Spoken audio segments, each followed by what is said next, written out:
A longtime fixture of American life is shifting gears, looking for a new model to survive.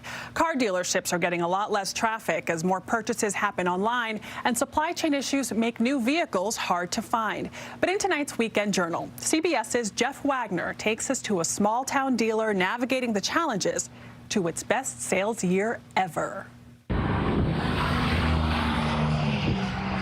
Along Highway 55 in the town of Kimball, the road to success is a generational journey.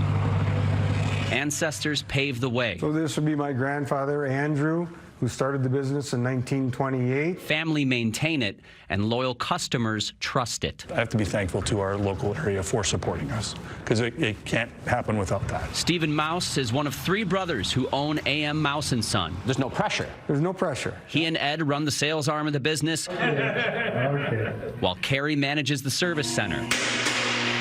Outside of selling and fixing cars, the dealership features a general store and gas station, the humble beginnings of this 90-plus year anchor in town. There's a story when I was a baby, they held up my hand and said, yeah, his hand's almost big enough to fit around the gas nozzle, so I could start pumping gas as early as possible. That multifaceted approach keeps the business humming, especially when problems like supply chain issues hamper their bread and butter. We're sitting in our showroom right now and we have 1, 2, 3, 4 or 5 new vehicles. This is what we have for new cars here on the ground. That's it. That's it. We typically have 80. Despite all the challenges of the pandemic, AM Mouse & Son had the most successful year in its history in 2021, selling nearly 900 cars. That's more than the entire population of the town it calls home. It's solidly 80% of our sales right now are all sold orders. A sold order involves a customer buying a new car without seeing it in person. It means test driving an older model and trusting the salesperson's knowledge. And our customers have responded well to this.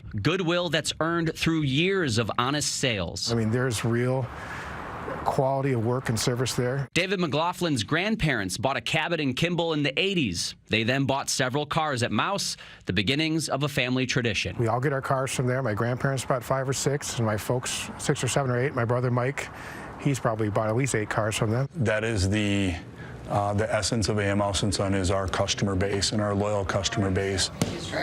Taking care of them means taking care of their community, since so many of those paying customers are their neighbors. It isn't just where we do business, it's our backyard. Barry Belknap is the VP at Harvest Bank. It was the top donor for the project to build Kimball's new library. The building that we had it housed in was deemed not suitable. AM Mouse & Son, located across the street, was number 2. When you have people, whether it's business people or people within the community with civic commitment, that have those sorts of traits, it's, you know, this is what you can make happen. Whether it's investing in their town or back into their business, Stephen says adapting to a changing world allows them to keep their values alive. I hope it's an indication that we're doing things right, while laying the groundwork for success down the road. Surviving past this generation, that is something that I think about a lot, and what that's going to take. Jeff Wagner. I hope we can do it. CBS News, Kimball, Minnesota.